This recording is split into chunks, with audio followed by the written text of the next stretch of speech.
ॐ तव कथामृतं तप्तजीवनं कविभिरीडितं कल्मषापहं श्रवणमङ्गलं श्रीमदाततं भुवि गृह्णन्ति ये भूरिदा जनाः। শ্রী শ্রী রামকৃষ্ণ কথামৃত তৃতীয় ভাগ চতুর্বিংশ খণ্ড দ্বিতীয় পরিচ্ছেদ। সমাধি মন্দিরে। পরদিন সকালবেলা, আজ সোমবার ৩রা চৈত্র ১৫ই মার্চ ১৮৮৬, বেলা ৭টা-৮টা হইবে। ঠাকুর একটু সামলাইয়াছেন ও ভক্তদের সহিত আস্তে আস্তে কখনো ইশারা করিয়া কথা কহিতেছেন। কাছে নরেন্দ্র, রাখাল, মাস্টার, লাটু, সিতির গোপাল প্রভৃতি। ভক্তদের মুখে কথা নাই।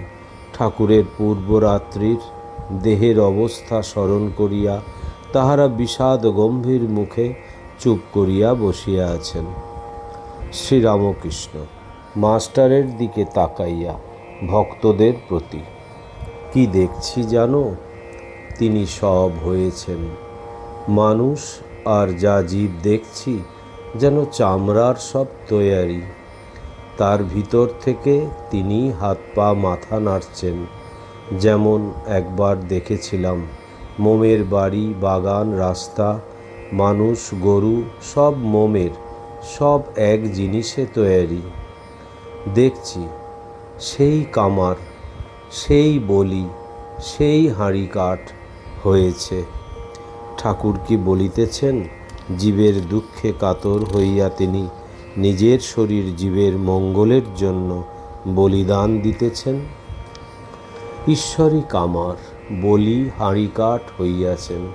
এই কথা বলিতে বলিতে ঠাকুর বাপ ভাবে বিভোর হইয়া বলিতেছেন, আহা আহা। আবার সেই ভাবাবস্থা।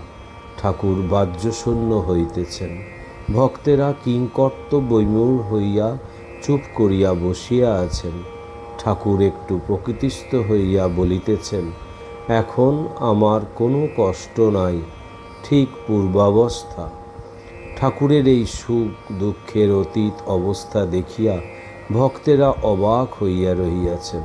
লাটুর দিকে তাকাইয়া আবার বলিতেছেন, ওই লোটো মাথায় হাত দিয়ে বসে রয়েছে, তিনি ঈশ্বরই মাথায় হাত দিয়ে যেন রয়েছেন।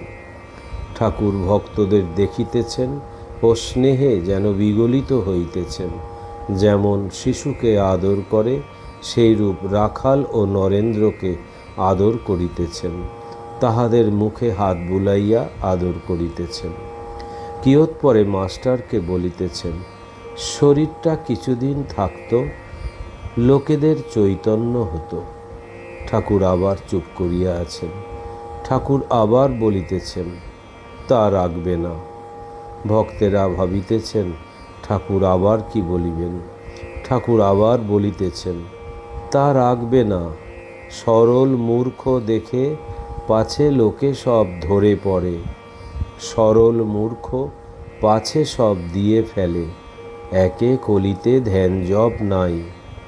রাখাল সস্নেহে, আপনি বলুন যাতে আপনার দেহ থাকে। শ্রীরামকৃষ্ণ, সে ঈশ্বরের ইচ্ছা। নরেন্দ্র, আপনার ইচ্ছা আর ঈশ্বরের ইচ্ছা এক হয়ে গেছে। ঠাকুর চুপ করিয়া আছেন, যেন কি ভাবিতেছেন। শ্রীরামকৃষ্ণ নরেন্দ্র, রাখালাদি ভক্তের প্রতি, আর বললে কই হয়, এখন দেখছি এক হয়ে গেছে। ননদিনীর ভয়ে কৃষ্ণকে শ্রীমতী বললেন, তুমি হৃদয়ের ভিতর থাকো। যখন আবার ব্যাকুল হয়ে কৃষ্ণকে দর্শন করিতে চাইলেন, এমনই ব্যাকুলতা যেমন বেড়াল আঁচড় পাঁচড় করে, তখন কিন্তু আর বেরোয় না। রাখাল ভক্তদের প্রতি মৃদুস্বরে, গৌর অবতারের কথা বলছেন। তৃতীয় পরিচ্ছেদ। গুহ্যকথা ঠাকুর শ্রীরামকৃষ্ণ ও তাহার সাঙ্গপাঙ্গ। ভক্তেরা নিস্তব্ধ হইয়া বসিয়া আছেন। ঠাকুর ভক্তদের সস্নেহে দেখিতেছেন। নিজের হৃদয়ে হাত রাখিলেন, কি বলিবেন। শ্রীরামকৃষ্ণ নরেন্দ্রাদিকে, এর ভিতর দুটি আছেন, একটি তিনি। ভক্তেরা অপেক্ষা করিতেছেন, আবার কি বলেন। শ্রীরামকৃষ্ণ, একটি তিনি আর একটি ভক্ত হয়ে আছে, তারই হাত ভেঙেছিল, তারই এই অসুখ করেছে, বুঝেছ। ভক্তেরা চুপ করিয়া বসিয়া আছেন। শ্রীরামকৃষ্ণ, কারেই বা বলবো, কেই বা বুঝবে। কিয়ৎক্ষণ পরে ঠাকুর আবার কথা কহিতেছেন। তিনি মানুষ হয়ে, অবতার হয়ে ভক্তদের সঙ্গে আসেন, ভক্তেরা তারই সঙ্গে আবার চলে যায়। রাখাল, তাই আমাদের আপনি যেন ফেলে না যান। ঠাকুর মৃদু মৃদু হাসিতেছেন, বলিতেছেন, বাউলের দল হঠাৎ এলো, নাচলে, গান গাইলে, আবার হঠাৎ চলে গেল, এলো গেল, কেউ চিনলে না। ঠাকুরের ও সকলের ঈষৎ হাস্য। কিয়ৎক্ষণ আবার চুপ করিয়া ঠাকুর আবার বলিতেছেন, দেহ ধারণ করলে কষ্ট আছেই, একবার বলি, আর যেন আসতে না হয়। তবে কি একটা কথা আছে, নিমন্ত্রণ খেয়ে খেয়ে আর বাড়ির কড়াইয়ের ডাল ভাত ভালো লাগে না। আর যে দেহ ধারণ করা, এটি ভক্তদের জন্য। ঠাকুর ভক্তের নৈবেদ্য, ভক্তের নিমন্ত্রণ, ভক্ত সঙ্গে বিহার ভালোবাসেন, এই কথা কি বলিতেছেন। ঠাকুর নরেন্দ্রকে সস্নেহে দেখিতেছেন। শ্রীরামকৃষ্ণ নরেন্দ্রের প্রতি। চণ্ডাল মাংসের ভার নিয়ে যাচ্ছিল। শঙ্করাচার্য গঙ্গানে কাজ দিয়ে যাচ্ছিলেন। চণ্ডাল হঠাৎ তাকে ছুঁয়ে ফেলেছিল। শঙ্কর বিরক্ত হয়ে বললেন, তুই আমায় ছুঁয়ে ফেললি। সে বললে, ঠাকুর, তুমিও আমায় ছোঁও নাই, আমিও তোমায় ছুঁই নাই, তুমি বিচার করো। তুমি কি দেহ, তুমি কি মন, তুমি কি বুদ্ধি, কি তুমি বিচার করো। শুদ্ধ আত্মা নির্লিপ্ত, সত্য রজতম, 3 গুণ, কোনো গুণে লিপ্ত নয়। ব্রহ্ম কিরূপ জানিস, যেমন বায়ু, দুর্গন্ধ ভালো গন্ধ সব বায়ুতে আসছে, কিন্তু বায়ু নির্লিপ্ত। নরেন্দ্র, আজ্ঞা হ্যাঁ। শ্রীরামকৃষ্ণ গুণাতীত, মায়াতীত, অবিদ্যা মায়া, বিদ্যা মায়া, দুয়েরই অতীত। কামিনী কাঞ্চন অবিদ্যা, জ্ঞান বৈরাগ্য ভক্তি এসব বিদ্যার ঐশ্বর্য। শঙ্করাচার্য বিদ্যামায়া রেখেছিলেন। তুমি আর এরা যে আমার জন্যে ভাবছ, এই ভাবনা বিদ্যামায়া। বিদ্যামায়া ধরে ধরে সেই ব্রহ্মজ্ঞান লাভ হয়। যেমন সিঁড়ির উপরের পৈটে, তারপরে ছাদ। কেউ কেউ ছাদে পৌঁছানোর পরও সিঁড়িতে আনাগোনা করে। জ্ঞান লাভের পরও বিদ্যার আমি রাখে, লোক শিক্ষার জন্য, আবার ভক্তি আস্বাদ করবার জন্য, ভক্তের সঙ্গে বিলাস করবার জন্য। নরেন্দ্রাদি ভক্তেরা চুপ করিয়া আছেন। ঠাকুর কি এ সমস্ত নিজের অবস্থা বলিতেছেন। নরেন্দ্র, কেউ কেউ রাগে আমার উপর, ত্যাগ করবার কথায়। শ্রীরামকৃষ্ণ মৃদুস্বরে, ত্যাগ দরকার।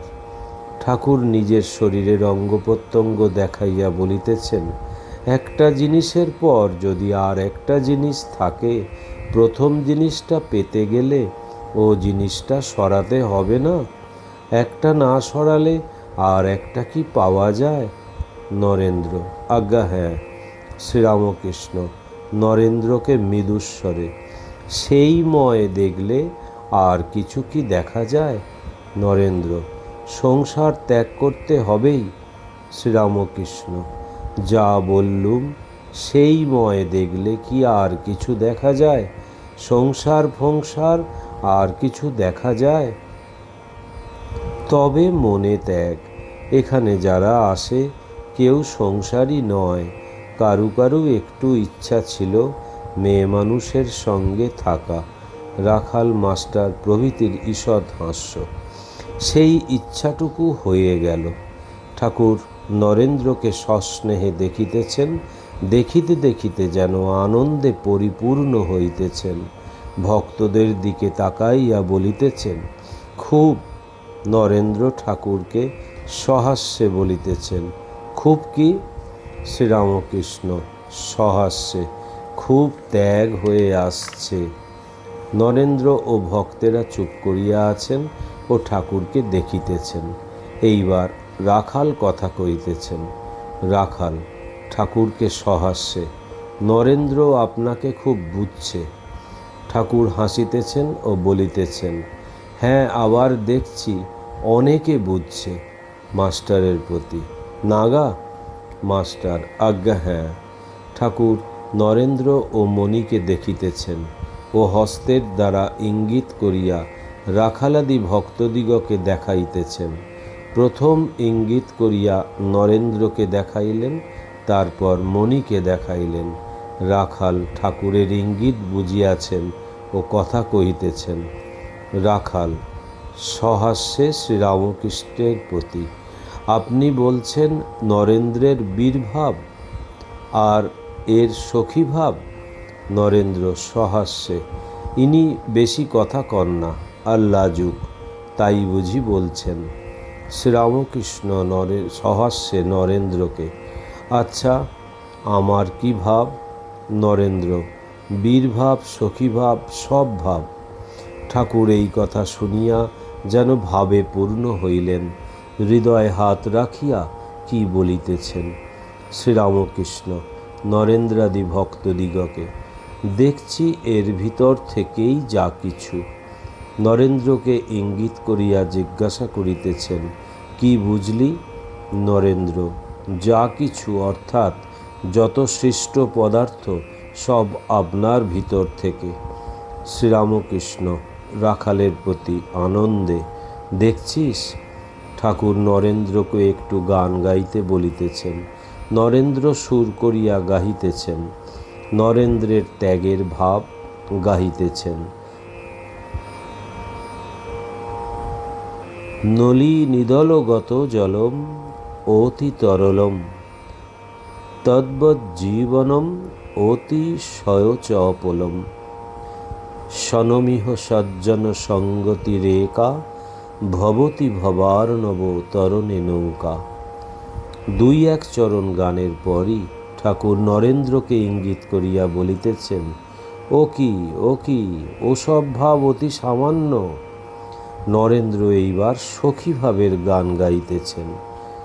কাহে সই জিয়ত মরত কি বিধান, ব্রজ কি কিশোর সই, কাহা গেল ভাগই, ব্রজজন টুটায়ল পরাণ। গান শুনিয়া ঠাকুর ও ভক্তেরা মুগ্ধ হইয়াছেন। ঠাকুর ও রাখালের নয়ন দিয়া প্রেমাশ্রু পড়িতেছে। নরেন্দ্র আবার ব্রজগোপীর ভাবে মাতোয়ারা হইয়া কীর্তনের সুরে গাহিতেছেন, তুমি আমার, আমার বধূ, কি বলি, কি বলি তোমার নাথ, কি জানি কি বলি আমি অভাগিনী নারী জাতি। তুমি হত কি দর্পণ, মাথ কি ফুল, তোমায় ফুল করে কেশে পরব বধূ, তোমায় কবরীর সনে লুকায়ে লুকায়ে রাখব বধূ। শ্যাম ফুল পরিলে কেউ নখতে নারবে, তুমি নয়নের অঞ্জন, বয়ানের তাম্বুল, তোমায় শ্যাম অঞ্জন করে একে পরব বধূ।